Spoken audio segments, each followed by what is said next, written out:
This year, throughout the entire year, the North Node is moving through the sign of Aries, which is a very entrepreneurial sign and is a sign around being independent, being courageous, and sometimes being a little bit aggressive in pursuit of the things that you want and desire to create.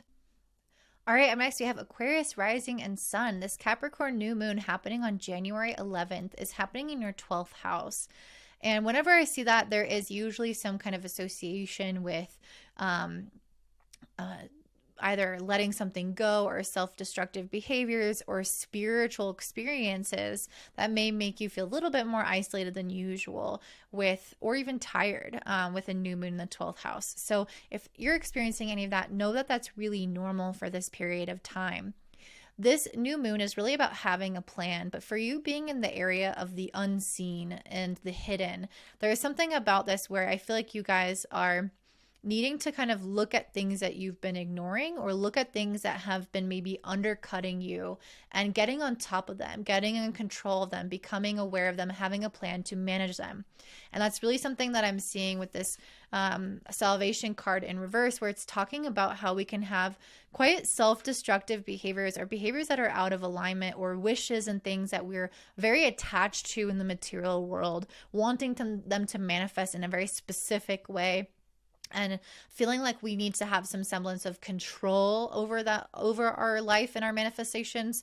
And the 12th house is really a humbling house where it teaches us that we are meant to release that to spirit. We're meant to let go of our expectations. We're meant to further align our behaviors with things that promote our communion with God, with spirit, with this card, our connection to our divinity and to our path. And definitely become aware of things that can undermine that. So if you're drinking or staying up too late, or if you are, texting an ex when you're not supposed to be, all these things are kind of these little insidious behaviors throughout our day that undermine our well-being on a spiritual level. And this new moon is really going to draw your awareness to those things and to how maybe some of your plans and goals and things that you've been wanting maybe need to be adjusted, or you maybe need to let go a little bit of that grip onto them so that you can give space for magic, give space for spirit to come in and create what it is that it really needs you to have.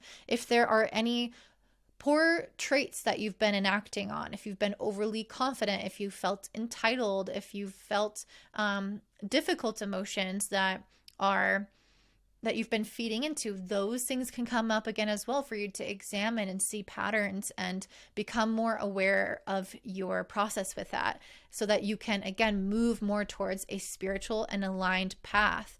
So it's not like we're going to all become super religious after this, but it's really saying that there are things that can undermine our spirit well-being, our soul well-being, and this is what you're becoming aware of at this time. If there are attachments, behaviors, addictions, self-destructive habits, all those things can become really highlighted, because we are trying to create a bigger, better future for ourselves this year, and we cannot do that when we're enacting all of these self-destructive behaviors.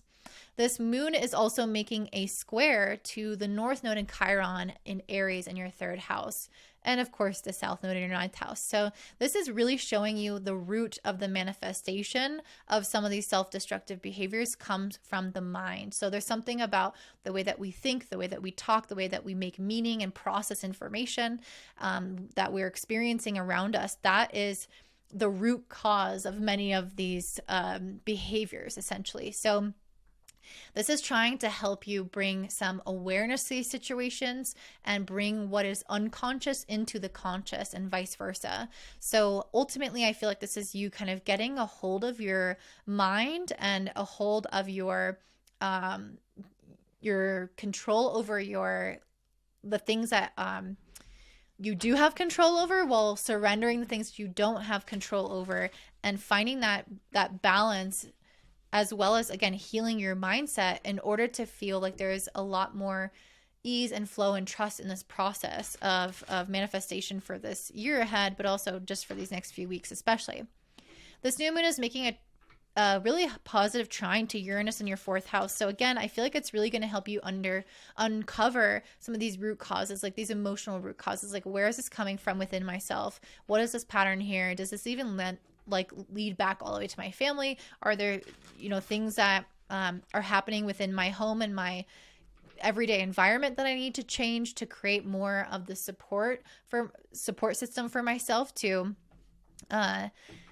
make sure that I'm spiritually nourishing myself and doing the right things and not becoming overly attached? What do I need to do to emotionally nourish myself to make that a possibility or a reality for me?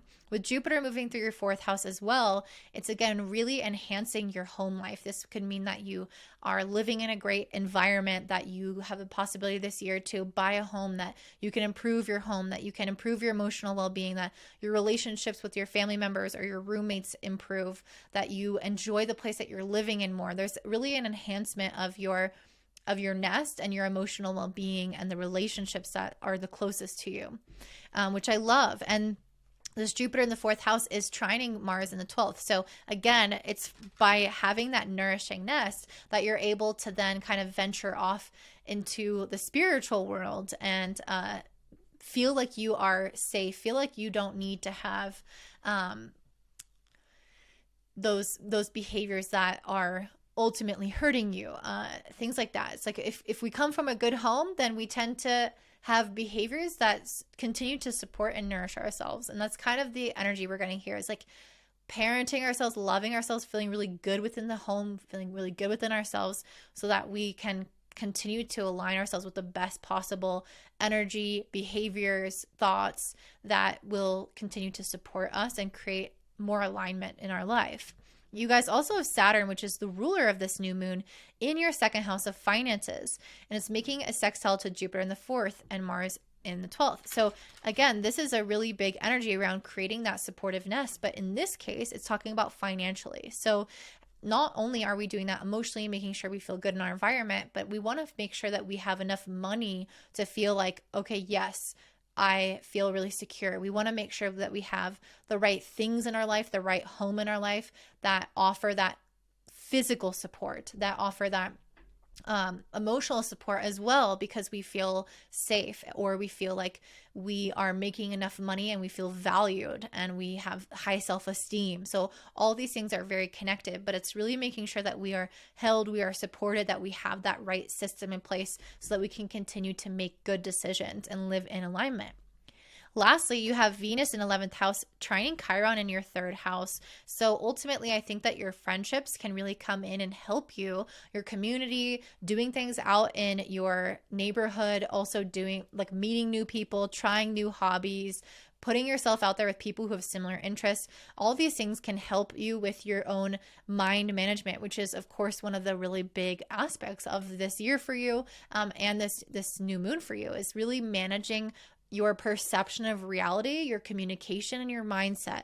And people around you that you surround yourself with can offer incredible support for that right now. So I highly encourage you with this Page of Wands to kind of dabble and try new stuff with people that could feel really uplifting. This is an energy of being an adventurer, a free spirit, wanting to try new things, meet new people.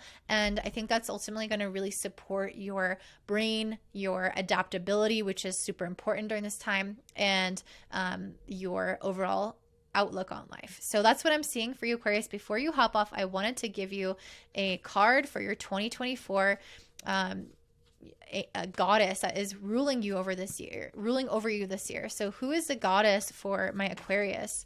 So we have forgiveness. Interesting. I think Cancer got this as well.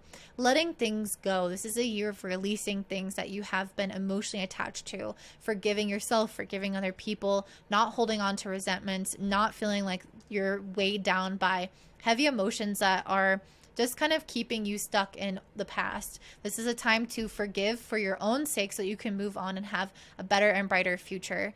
And I think ultimately having Jupiter move to the fourth house really has a lot to do with forgiving things that have quite deep roots, maybe even goes back to your family. It doesn't have to be the case, but for many of you, it will. So that's what I'm saying for you, Aquarius. I wanted to let you know I'm having 2024 forecasts available.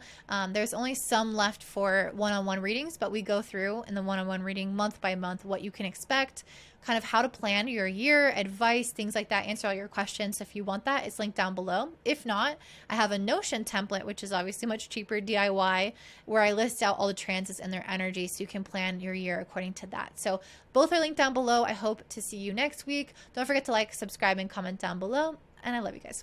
Bye.